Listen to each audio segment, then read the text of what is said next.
HSC 26-এর student যারা আছো এবং যারা ভার্সিটি এই ইউনিট প্রিপারেশন নিতেছো, আজকে আমরা কথা বলবো যে এই ইউনিটের প্রিপারেশনের ক্ষেত্রে প্রত্যেকটা সাবজেক্টের প্রত্যেকটা চ্যাপ্টার আসলে কিভাবে পড়া উচিত এবং তার সাথে কি কি মিস্টেক বা ভুলগুলা করা যাবে না। সো আমি সোহানুর রহমান, কথাবার্তা না বাড়ায় শুরু করি। আমি পড়াশোনা করছিলাম ঢাকা ইউনিভার্সিটিতে, গ্র্যাজুয়েশন শেষ। সো এখন আর বলতে পারি না যে পড়াশোনা করতেছি ঢাকা ইউনিভার্সিটিতে। যাই হোক, সো একদম প্রথমে আমি যদি বলি যে ইঞ্জিনিয়ারিং, ভার্সিটি, মেডিকেল তিনটার প্রিপারেশন কিন্তু তিন রকম। মেডিকেল তো হিসাব টোটালি আলাদা। ভার্সিটি আর ইঞ্জিনিয়ারিংয়ের ক্ষেত্রে দেখা যায় যে ইঞ্জিনিয়ারিং প্রিপারেশন নিয়ে ভার্সিটিতে চান্স হয়ে যায়, এরকম একটা সুন্দর পোর্শনের স্টুডেন্ট আছে। বাট আমার কথা হলো তুমি ওই পোর্শনের মধ্যে পড়ো কিনা। কারণ আমাদের এমন অনেক ফ্রেন্ডও ছিল যারা ইঞ্জিনিয়ারিং প্রিপারেশন নিছে, তারা মেডিকেলও টিকছে, তারা ভার্সিটিতেও টিকছে। সো ওই টাইপের মানুষ নিয়ে আমি কথা বলতেছি না, আমি বলতেছি অ্যাভারেজ, আমার মতো অ্যাভারেজ মানুষজনের কথা, যাদের ইঞ্জিনিয়ারিং প্রিপারেশন নিলে ভার্সিটি হবে কিনা। কথা হলো না, দুইটা প্রিপারেশন টোটালি ডিফারেন্ট। এক জায়গায় বড় ম্যাথ, এক জায়গায় ছোট ম্যাথ, এক জায়গায় ক্যালকুলেটর, আরেক জায়গায় নাই ক্যালকুলেটর, এক জায়গায় সময় রিটেনে 3 মিনিট করে, আরেক জায়গায় এমসিকিউ 45 সেকেন্ড করে। So totally different ball game এখানে, ঠিক আছে? সো যেই কাজটা আপনাদের করা লাগবে, যেই চ্যাপ্টারই পড়েন না কেন, ফিজিক্স, কেমিস্ট্রি, ম্যাথ, বায়োলজি যাই হোক না কেন, সবার প্রথমে তুমি ভার্সিটি এই ইউনিট ওরিয়েন্টেড তো একটা ক্লাস করবা, তাই না? এটা হইতে পারে অফলাইনে উদ্ভাসের ক্লাস, হইতে পারে এখানে আমাদের রেকর্ডেড ক্লাস, যেই ক্লাসই হোক না কেন সমস্যা নাই তো। বাট তুমি ক্লাসটা করলা।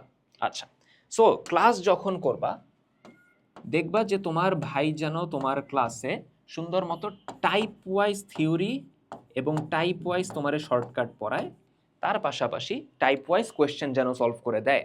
টাইপ ওয়াইজের বদলে যদি এক নাগারে সব পড়া শুরু করো, তাহলে কিন্তু কাজে দিবে না। ভার্সিটি প্রিপারেশন মানেই হলো সিলেক্টেড প্রিপারেশন। কিছু চৌম্বক জায়গা থাকে যেখান থেকেই কোয়েশ্চেন আসবে, ওগুলাই পড়া লাগবে।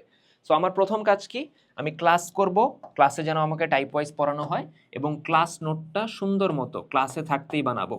বাসায় আইসে 14-15 কালার দিয়ে নোট বানানো, এই সব ভুগি যোগী জীবনেও করবা না। বুঝাইতে পারছি? ওকে, এরপরে ক্লাস তো করলাম, দেন ক্লাসে যে নোটটা বানাইছিলা, ওই অর্থাৎ যে ক্লাস নোট বা খাতা, সেটা তুমি ভালো মতো পড়লা বাসায় এসে, সেটা সুন্দর মতো রিক্যাপ করলা।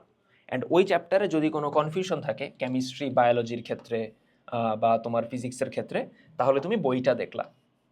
বই পড়া লাগবে কিনা সব চ্যাপ্টারে দরকার নাই, ফিজিক্সে অবভিয়াসলি দরকার আছে, কারণ ফিজিক্সে একটা ভালো পোর্শনের কোয়েশ্চেনই কিন্তু থিওরিটিক্যাল হয়। সো ফিজিক্সে বই পড়ার দরকার আছে, কেমিস্ট্রিতে, বায়োলজিতেও টু সাম এক্সটেন্ট বই পড়ার দরকার আছে। বাট মেইন আমার ফোকাসটা থাকবে খাতা, যা পড়ানো হয়েছে, এবং কোয়েশ্চেন ব্যাংকের উপর। সো এইখানে রিস্কটা চলে আসে যে যে তোমার ক্লাসে পড়াইছে সে ক্লাসে সব পড়ায় দিছে কিনা। না হলে তুমি খাতা ট্রাস্ট করতেছো, সে ধরো ক্লাসের মধ্যে সব পড়ায় নেই, কিছু ইম্পর্টেন্ট জিনিস হয়তো বা বাদ দিছে। সো এই একটা রিস্ক থেকে যায়। So choose your mentor wisely, যার কাছেই পড়বা সে যেন ট্রাস্টেড হয়, সব কিছু যেন পড়ায় দেয়। ওকে, দেন খাতা বই করার পর দেন তুমি কোয়েশ্চেন ব্যাংক সলভ করবা। এই জায়গায় প্রথম মিস্টেক।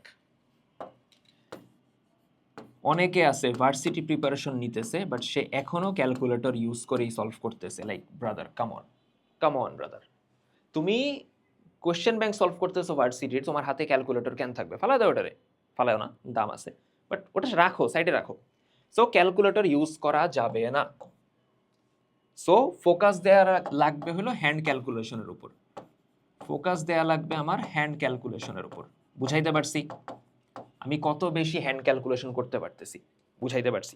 ওকে, হ্যান্ড ক্যালকুলেশন করব, বুঝলাম। সো ক্যালকুলেটরের কথা তো বলে ফেললাম যে ক্যালকুলেটর ইউজ করা যাবে না। ফাইন, কোয়েশ্চেন ব্যাংক সলভ করব। এখন কোয়েশ্চেন ব্যাংক যখন সলভ করবো, এক নাগারে আল্লাহর নামে বসলাম, সকাল বিকাল দিকে বসলাম, রাত 8টার দিকে উঠলাম, এক চ্যাপ্টার শেষ হলো। ভাই আমি খুব পড়াশোনা করে ফেলছি, ঘোড়ার আন্ডা হয়েছে, কিচ্ছু হয়নি। কেন হয়নি? কারণ পরীক্ষার হলে যখন কোয়েশ্চেনগুলো সলভ করবা, একটা টাইম রেস্ট্রিকশন থাকবে, প্রতিটা কোয়েশ্চেন 45 সেকেন্ড করে পাবা। কিন্তু তুমি যখন বাসায় বসে করতেছো, না তুমি কোনো টাইম রেস্ট্রিকশন দিছো, না তুমি কোনো ডায়ার সিচুয়েশন বা কোনো বিরূপ বা প্রতিকূল অবস্থার মধ্যে আসো, তাই না? ওরকম অবস্থায় তো তুমি নাই। সো ওই টাইপের অবস্থা সৃষ্টি করতে হবে। সো এই জন্য আমি বারবার বলি যে টাইমার ইউজ করো, টাইমার ইউজ করো। ছোট ছোট টাইমার কিনতেও পাওয়া যায়। যে কাজটা করবা, কোয়েশ্চেন ব্যাংক যখন সলভ করবা, সলভ করার সময় তুমি টাইমার সেট করবা। ধরো তুমি সলভ করতে বসছো, ওই চ্যাপ্টারে 60টা এমসিকিউ আছে, প্রতি এমসিকিউ 44 সেকেন্ড ধরে দেখো টাইম কত আসে, ওই পরিমাণ টাইমের একটা টাইমার সেট করো।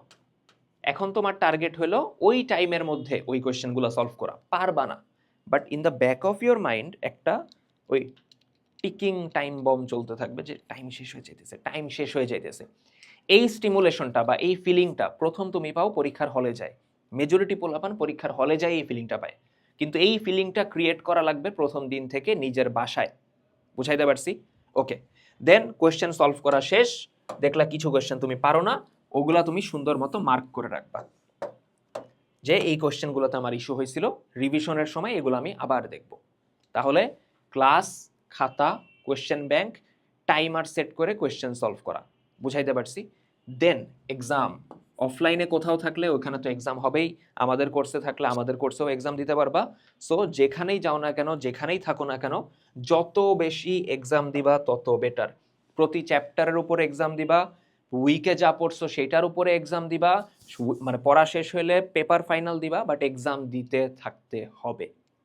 ক্লিয়ার? ওকে, সো মিস্টেক কি কি বলছি? ক্যালকুলেটর ডিপেন্ডেন্সি, এটা একটা মিস্টেক, টাইমার সেট না করা এটা আরেকটা মিস্টেক, এবং এক্সাম না দেয়া সেইটা আরেকটা মিস্টেক। সো এই ইস্যুগুলো যদি ফিক্স করতে পারো, ভার্সিটি এই ইউনিট প্রিপারেশনটা খুবই ইজি, খুবই ইজি। সো আই হোপ যা যা বলছি মনে থাকবে। অ্যান্ড এই যে হ্যান্ড ক্যালকুলেশন অ্যান্ড এভরিথিং, এই জিনিসপত্রগুলোর হেল্প পাবা কই জানো? তুমি আমাদের হালকেনস্টাইন ওয়েবসাইটে ঢুকলে এই যে অ্যাডমিশন প্রস্তুতিতে যাবা, এই হলো ভার্সিটি অ্যাডমিশন। সো এইবারের ভার্সিটি কোর্সটা গতবার থেকে ডিফারেন্ট। গতবারে আমরা এই জিনিসপত্রগুলো কিন্তু দিছি, ভার্সিটি এই ইউনিটের standard class, question bank solving class, exam, analysis, মেগাবুক সবই দিছি। বাট এবার আরেকটা জিনিস আছে, সেটা হলো এক্স ফ্যাক্টর। এক্স ফ্যাক্টর কি ভাই? এই যে হ্যান্ড ক্যালকুলেশনের সিরিজ, অর্থাৎ হ্যান্ড ক্যালকুলেশন কিভাবে করবা ওইটার উপর ভিডিও, রিটেনের জন্য স্পেশাল ক্লাস যেটা ঢাবি এই ইউনিটে তোমার হেল্প করবে, এবং কমন আসবে এই সিরিজ যেখানে আমরা টপিক সিলেক্ট করে দিব কোন টপিক থেকে কোয়েশ্চেন আসবে ওগুলা। সো এই তিনটা জিনিসই কিন্তু গেম চেঞ্জার হবে। সো ডেসক্রিপশনে লিঙ্ক দেওয়া থাকবে, এনরোল করে ফেলো। আর যা যা বলছি ইনশাল্লাহ মাথায় থাকবে। নেক্সট ভিডিওর আগ পর্যন্ত পড়াশোনা করতে থাকো। আল্লাহ হাফেজ।